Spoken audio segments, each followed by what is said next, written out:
السلام علیکم ورحمۃ اللہ وبرکاتہ نحمده ونصلی علی رسولہ الکریم اما بعد۔ آج کا سبق سن لیجئے، حج کے متعلق یہ 18واں سبق ہے۔ بہت دھیان سے سنیے۔ پہلے میرے ساتھ تکبیر پڑھ لیجئے۔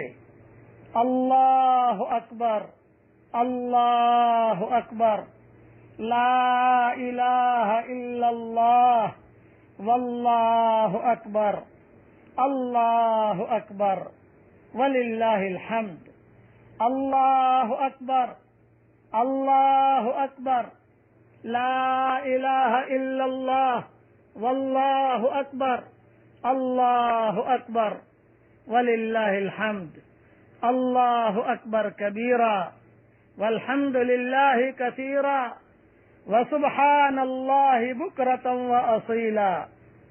یہ میں نے تکبیر پڑھا دی۔ تکبیر پڑھنا بہت ضروری ہے، بہت اہم ہے، فرض تو نہیں ہے، واجب تو نہیں ہے، لیکن یہ ہمارا شعار ہے، پڑھ لیجئے گا۔ اور میں ایک نصیحت کرتا ہوں، صحابہ تو بازاروں میں جا کے پڑھتے تھے، زور زور سے بازاروں میں نہ پڑھ سکو تو کم سے کم اپنی دکان پر پڑھ لو ایک مرتبہ، کم چپکے پڑھ لو، لیکن پڑھ لو تاکہ صحابہ کی جو سنت ہے اس پر تو کم سے کم عمل ہو جائے ہمارا۔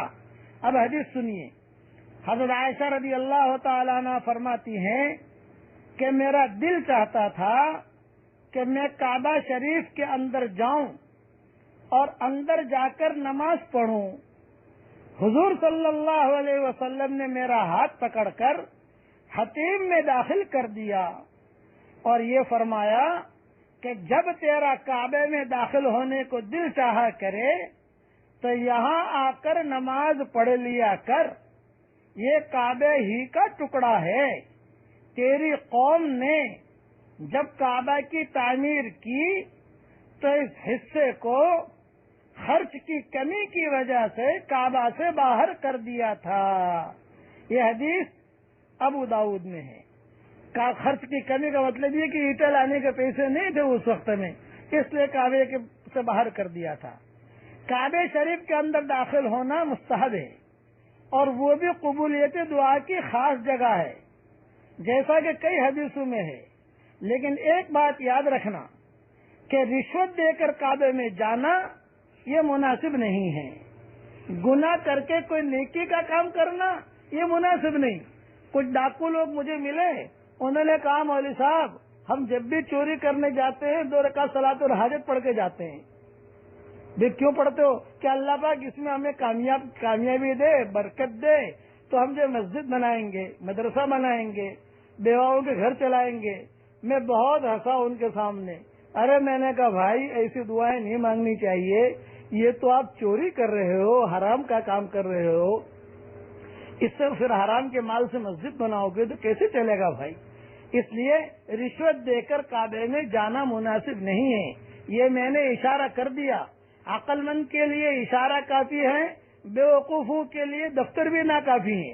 یہ اشارہ کر دیا۔ آج کل لوگوں کو کعبے میں جانے کا بہت شوق ہوتا ہے، رشوت دیتے ہیں، پیسہ دیتے ہیں، پھر کعبے میں جائیں، یہ مناسب نہیں ہے۔ ایک بزرگ سے کسی نے پوچھا کہ آپ کعبے کے اندر داخل ہوئے تھے؟ انہوں نے فرمایا کہ یہ پاؤں اس قابل بھی نہیں کہ میرے رب کے گھر کے چاروں طرف پھریں، تو میں ان کو اس قابل کہاں سمجھتا ہوں کہ اس پاک گھر کے اندر ان کو داخل کروں۔ مجھے ان کا حال معلوم ہے کہ یہ کہاں کہاں چلے ہیں، مجھے معلوم ہے کہ کہاں کہاں چلے پھرے ہیں اور کس کس برے ارادے سے چلے ہیں۔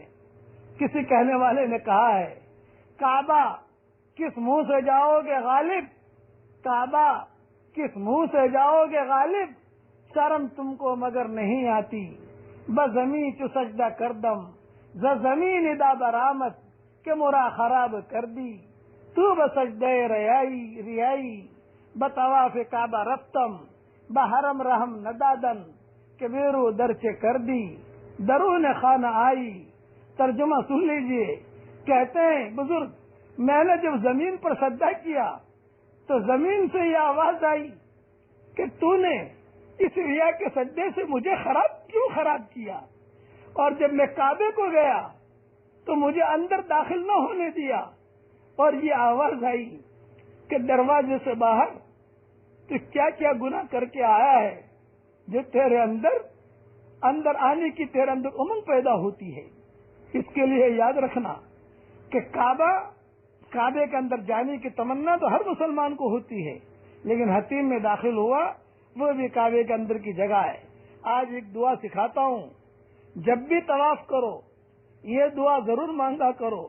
یہ دعا حضرت عمر روتے ہوئے طواف کرتے ہوئے روتے جاتے تھے اور یہ دعا مانگتے تھے کہ اے اللہ، اگر تو نے میرا نام سعیدوں اور نیک بختوں میں لکھا ہو تو میرا نام انہیں میں لکھے رکھیو، اور اگر تو نے میرا نام شقی اور بدبختوں میں لکھا ہو تو میرا نام ان کی فہرست سے مٹا دیجیو، اور نیک لوگوں کی فہرست میں میرا نام لکھ لیجیو. اس لیے کہ لکھنا بھی تیرا کام ہے، مٹانا بھی تیرا کام ہے، لوح قلم بھی تیرے پاس ہیں. حضرت عمر طواف کرتے کرتے یہ دعا بہت مانگا کرتے تھے. جو حج میں آئے ہیں وہ تو مانگنے کا اہتمام کریں، جو حاجی نہیں ہیں اپنے گھروں پر ہیں وہاں پر بھی مانگ سکتے ہیں، کوئی حرج کی بات نہیں ہے. اللہ تعالی ہم سب کے حج کو قبول فرمائے. جو پیچھے رہ گئے ان کی دعاؤں میں اللہ ہمارا حصہ دے، اور جو یہاں آئے ہیں ان کی دعاؤں میں پیچھے رہنے والوں کا اللہ حصہ عطا فرمائے، اور اپنے فضل و کرم سے ہماری دعاؤں کو اللہ قبول کرے. اللہ پھر سے ایک مرتبہ تکبیر پڑھ لو. اللہ اکبر، اللہ اکبر، لا الہ الا اللہ، واللہ اکبر، اللہ اکبر، وللہ الحمد. والسلام علیکم ورحمۃ اللہ وبرکاتہ، وآخر دعوانا ان الحمد للہ رب العالمین.